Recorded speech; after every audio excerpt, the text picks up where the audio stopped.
is up, everybody? Welcome to another $100 couch video with Mumkey and Aggie. That's right, some crazy guy wanted to give us money to watch and review something yet again, and it's something I have no idea what to expect. He says it's called Turkish Star Wars, and Aggie, before we watch this, I think we need to answer two questions. Okay.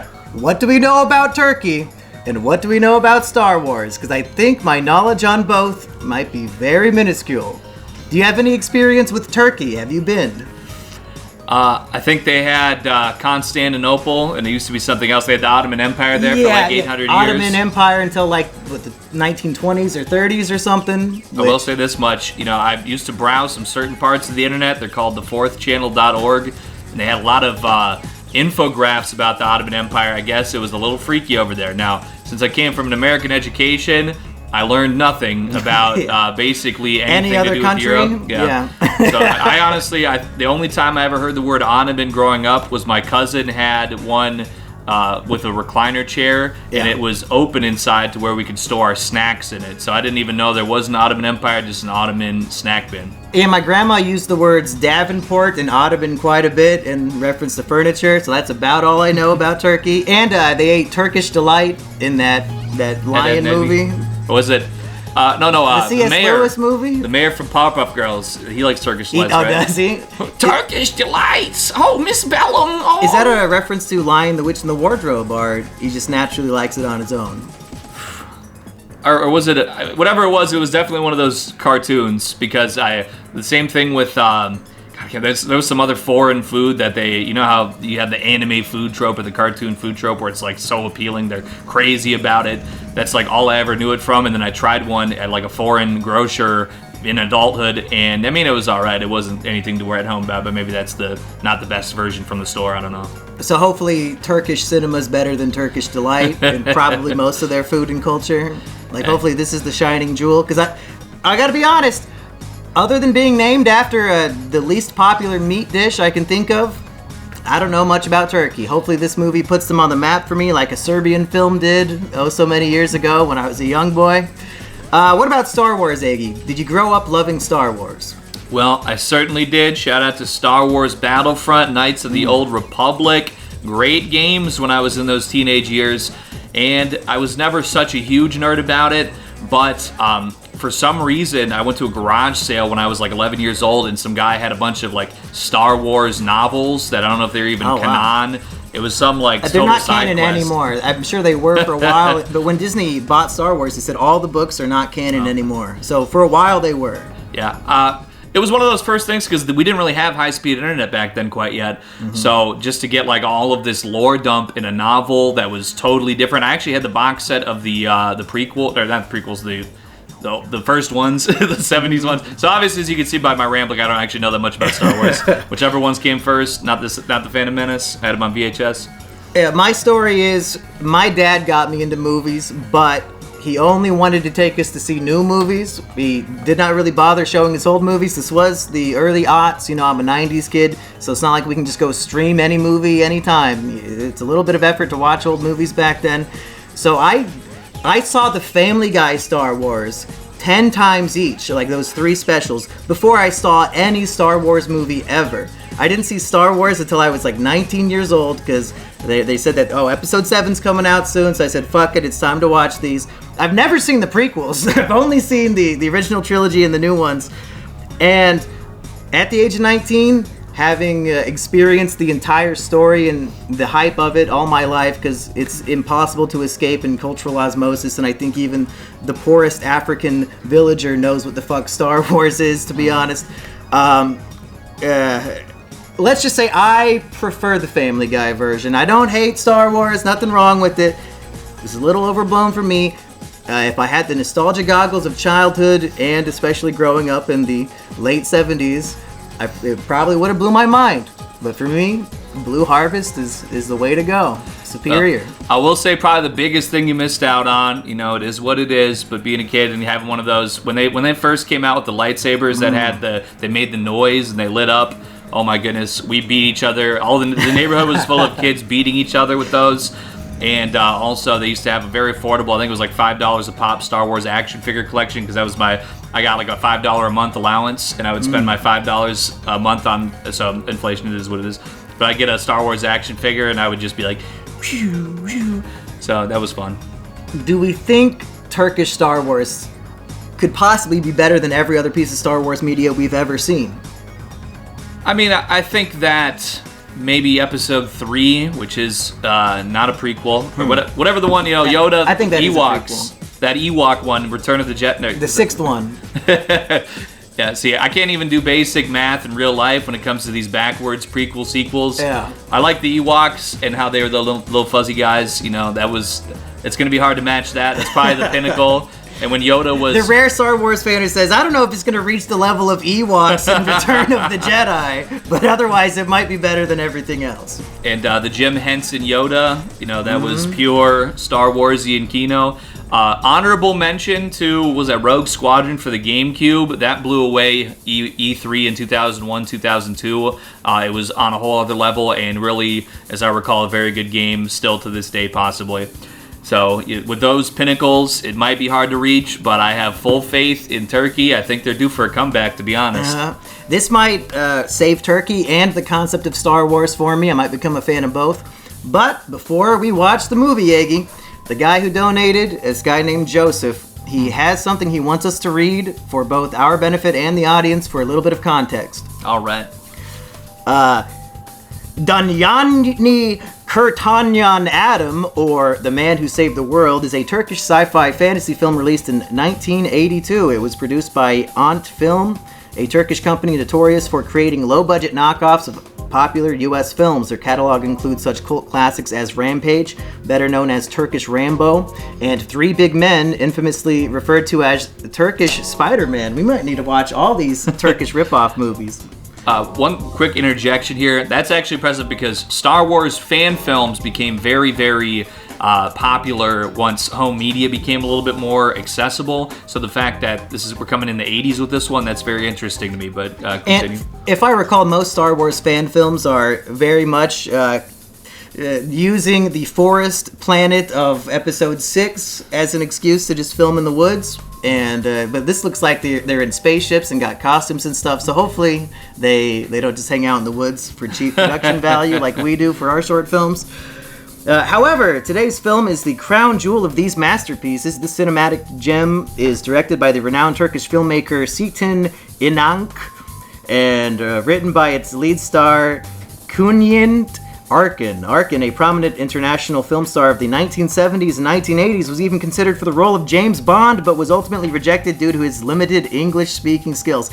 There's not a chance in hell they're going to choose a James Bond that's not British. What the fuck are you smoking, dude? A Turkish guy's going to be James Bond? Yeah, right. They're going to get a black guy for the next one, but it's going to be somebody British. It's not going to be a fucking Turkish person. Anyway, shout out to Idris Elba.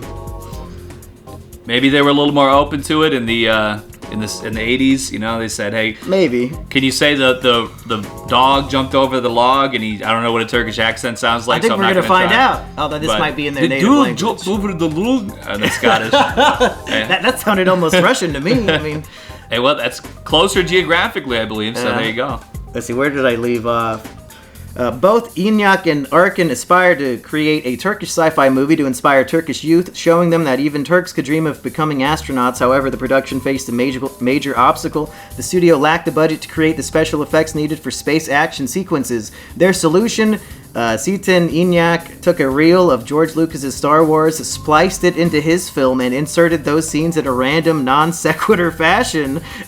I don't know if you can do that. You can't just take scenes from Star Wars and plug them in. Hey, this is geographically near like Hong Kong, where they sell the Gucci in the streets for like 10 cents, right? Yeah. So George Lucas probably has no legal way to sue the country of Turkey. I bet the government funded this film and everything. Added scenes in a random non-sequitur fashion. Adding to the chaos, the soundtrack features music stolen from Indiana Jones, Battlestar Galactica, and other well-known films. So they're making movies the way I make YouTube videos. Just steal footage and music from everything. Though hilariously, the credits attribute the music to a composer named Cunt. Cunt with a K. The film is a beautiful mess of shitty special effects, Turkish nationalism, and copyrighted material from other films. In other words, it is a masterpiece and the greatest movie to ever exist. Don't believe me? Read the Letterboxd reviews. Well, I'm sure I'll be writing one in about 100 minutes, Eggy. I'm more hyped than ever now that I read that. Yeah, I think the fact that it's taking tried and true copyrighted material to, kind of get along in some weaker spots, that just sounds like a better viewing experience for me. I don't have to go to court for it. Well, we might when we show footage in a video, but let's hope not. Okay, this looks like Star Wars. There's a lot of footage I don't think they filmed so far. It's almost exclusively. They're just putting Turkish words over Star Wars footage and talking over it. Is this like how we evade copyright detection by just like putting like a piece of an image over like some footage? Or make the Medea green. They should have made the Star Wars green. I've seen zero original footage so far. This is shameless. They could have. They're green screening him in front of Star Wars. Literally. It's like a Doug Walker skit. Well, I just finished watching Turkish Star Wars, and let's just say the hype for this movie was worth it, like Star Wars was not. I was thoroughly entertained, top to bottom. Eggy, what did you think of Turkish Star Wars? Well, to be honest, coming in as a man who's really seen these Star Wars films up until like 2015 or whatever that one was, this is much better than every Star Wars film. Other than The Last Jedi, I think we both agree The Last Jedi is maybe the best film ever made. Okay, I'm not gonna go against that, but I'm being very sarcastic. You can go against it. Am I thinking Return of the Jedi? The Rian Johnson one that. I don't think I saw that one at all. So. Wow, really? I'm pretty sure not. Is it Kino? You mean the lyrics no. on that movie would be legendary. Sorry. It was 2005 was the last one I watched. It was the third prequel or whatever. So all these new ones that have come out. You haven't seen any of the new ones at all? Any that's come out in the last 10 years, I don't think I've seen. You're better off. You're better off.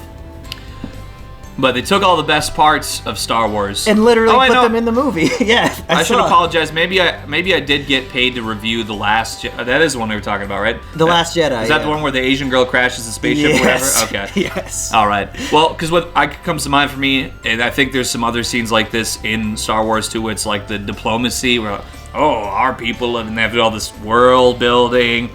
I want to see a lot of things blowing up and people getting punched in the face, and this movie had pretty much nothing else. But I mean, this was 90% a kung fu movie instead of like a space fantasy adventure movie, and that is for the best. It's extremely repetitive with the exact same types of kung fu punching and jumping and flipping over and over again with the same 3 different types of enemies on repeat. But I can't say I ever got sick of it. I'll probably watch this again within a week. I mean, I'm going to have to edit this video, and I'm going to enjoy it every second. The Kung Fu Asian man. This kind of looks like a Han Solo. He's got the vest and everything. He's The choreography for this is, I would say, an upgrade from the previous fight scenes. Probably because they got a real Asian guy here.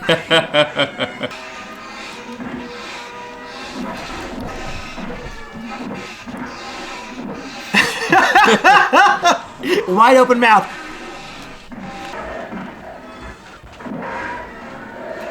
The movie's very repetitive, but the thing they're repeating is so delightful I can't even complain about it.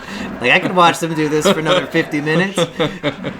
Should we jump into creating a drinking game? Because I think that's the best way to approach this movie is all the recurring things that you should have to take a shot or a drink of beer while watching.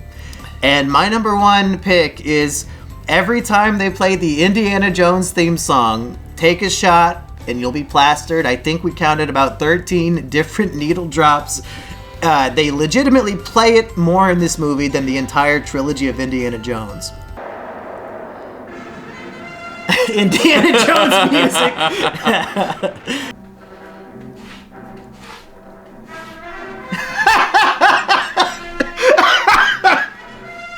The fucking music cues are killing me.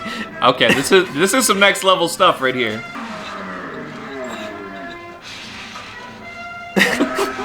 God damn it! What?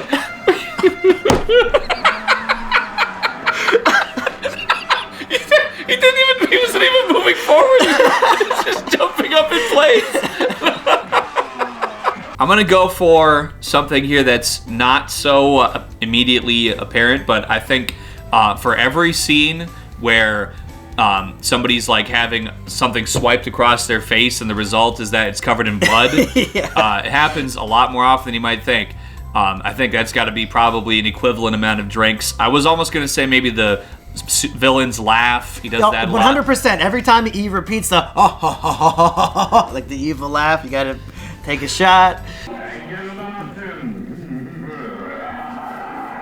I love it when he disappears and then you can hear him laugh. Every time there's a yellow swirly portal, take a shot. There's a lot of that.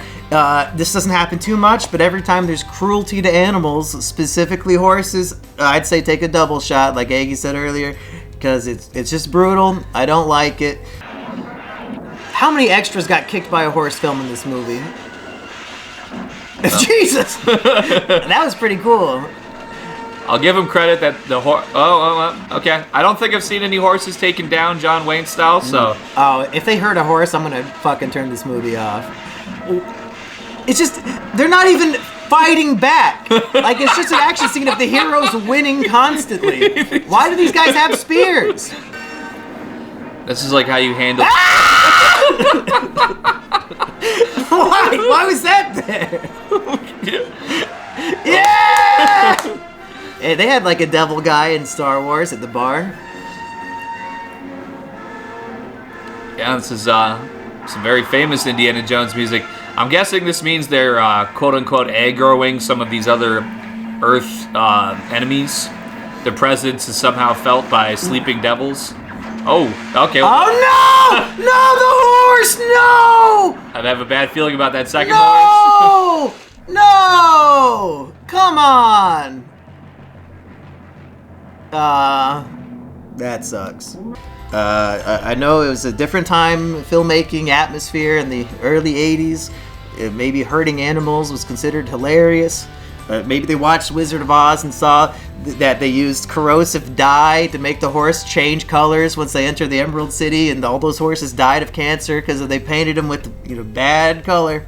And they said, hey, let's just trip these horses in this movie. It's a time-honored tradition in Hollywood. Fucking hurt animals. I don't like it. Well, I could also say I think that they started phasing that out maybe about 20 years before this movie began production. But not in Turkey. Yeah, over there they probably didn't really have too many rules to abide by the fact that we see the Death Star explodes probably about 30 times in this movie. It just... Okay, take a shot every time the Death Star explodes. Okay, maybe if you have a large glass of beer or something, take a sip every time and you'll probably get just as drunk. Yeah, we don't want to kill anybody with alcoholism or poison or nothing, but...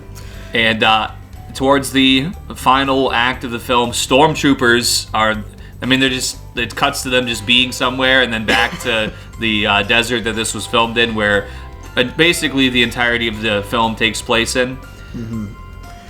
There's a woman who looks just like Lisa from The Room, and that's the mute love interest for our main hero. And it's just like him and his sidekick on this strange alien planet, and they find a bunch of Egyptian artifacts, and then like the pyramids are just there. And the real twist of the movie is about an hour in. We find out that even though this takes place 20,000 years in the future, the one true religion is still Islam. Wait, what? I guess they're not Jewish, Aggie. I think we might have been a little wrong on that one.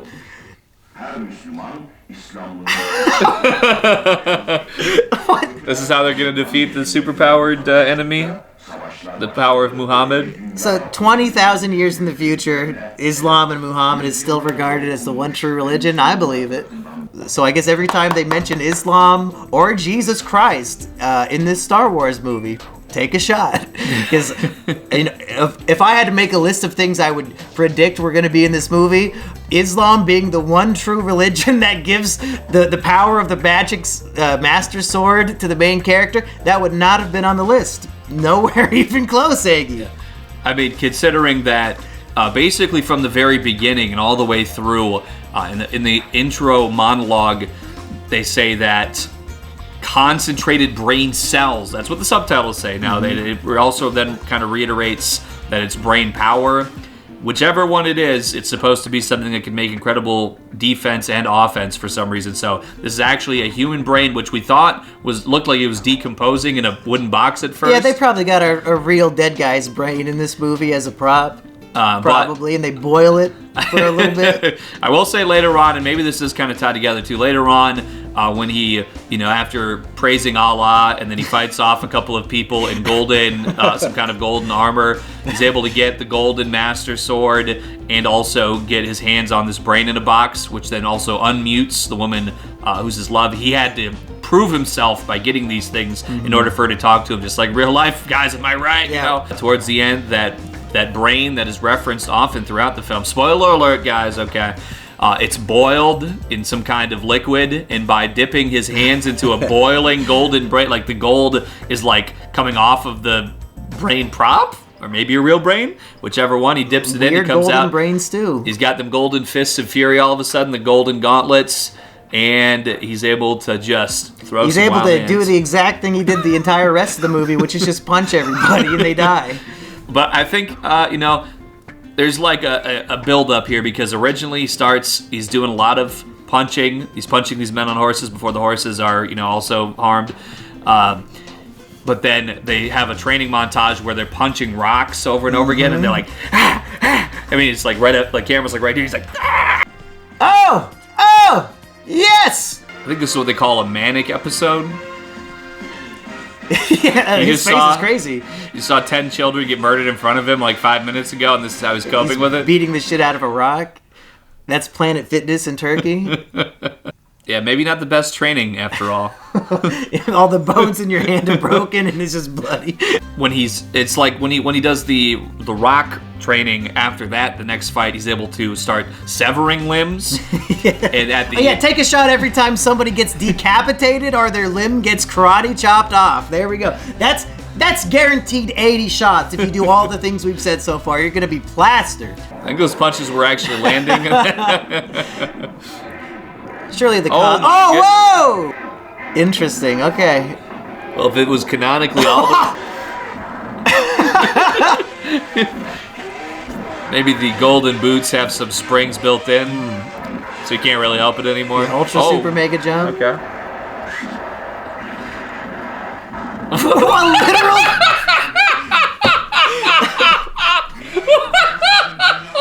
Maybe Darth Vader's gonna show up yet. I'm surprised we haven't seen Darth Vader if they're pulling random footage from the movie. Every time there's a decapitation of a red fuzzy furry, take a drink. I think we've seen his foot go through the midsection 4 times in the last 2 minutes. It's probably the same costume over and over again. The tall robot has lasers now. I've been waiting for him to have some screen presence. Is the one weakness is getting punched? That's how I treat. And then just chop off his head. Oh my god. That's how I treat my computer when it runs slow. I will save you guys, when he starts putting his feet through their midsections, you don't have to drink there. Yeah, don't drink for that one. But yeah, once at the end there, when he dips his hands into the boiling golden brain pot and pulls out the gold gloves, I feel like somehow it shouldn't even have been possible, but the decapitations and limb severings increased. Like every enemy in the climax gets decapitated. Yeah. I mean, literally all, because they're all just wearing costumes with like removable heads.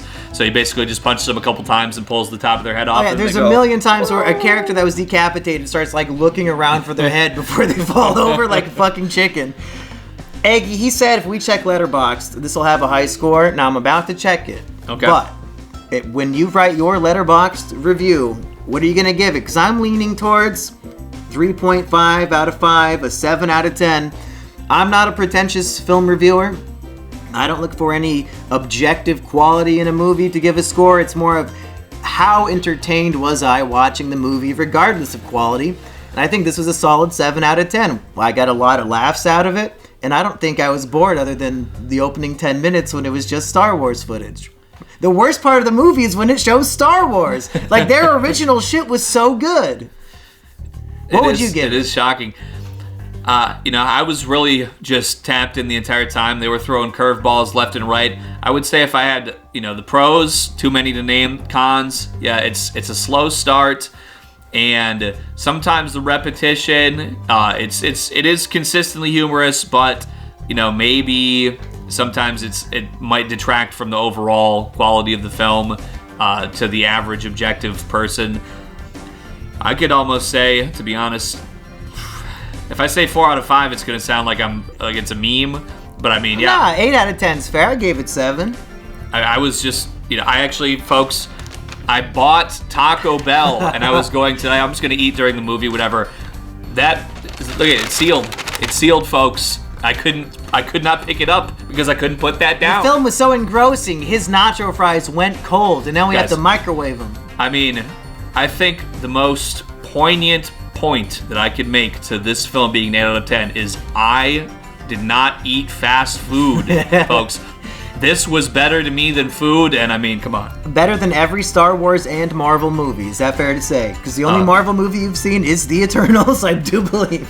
So yeah, I think Spider-Man from 2000 or whatever. Been. Spider-Man 2 is probably the best film ever made. No joke intended. But, thank you to... I better look up his name again. Thank you to Homeboy Joseph for this recommendation and for giving us money to watch this. I can't think of a better way to make $50 personally. And if you too would like to pay us to do a couch video like this in any format you want, it doesn't have to be a movie. We've done music before. We do TV shows, anything. Fucking food. Hit us up, SimianJimmyBusiness@gmail.com. Give us your pitch and then wait for us to say yes or no before you send your money. Egg, do you have any final thoughts today? Well, you might have got the gist of this film from watching this video, but I could not really recommend this film enough. I could certainly recommend it more strongly than anything else that I've watched this year, maybe this decade. And this might be a stretch considering our fan base, but you should watch it with friends because this is something you guys will laugh together and have a great time, good bonding experience. You'll enjoy it if you watch it alone, but it's like The Room. It's something you gotta watch with a group. So this might be the only time I'll ever recommend this in my entire life, but you know what? Maybe use Discord and stream it to some people in your little server or whatever. This is the only time I'm going to endorse that website, platform, application, but that's just how good the movie is, folks. Hit up Aggie at rumble.com/c/AggieWhite, and if you want to see these videos early, become a member of the Treehouse channel. And I think that's all I got today, Aggie. Well, folks, without further ado, it's time to shout out. Time for that slop. Not a sponsor, folks. Thank you, because you are sponsor with smashing that like button. Thank you. Peace, people.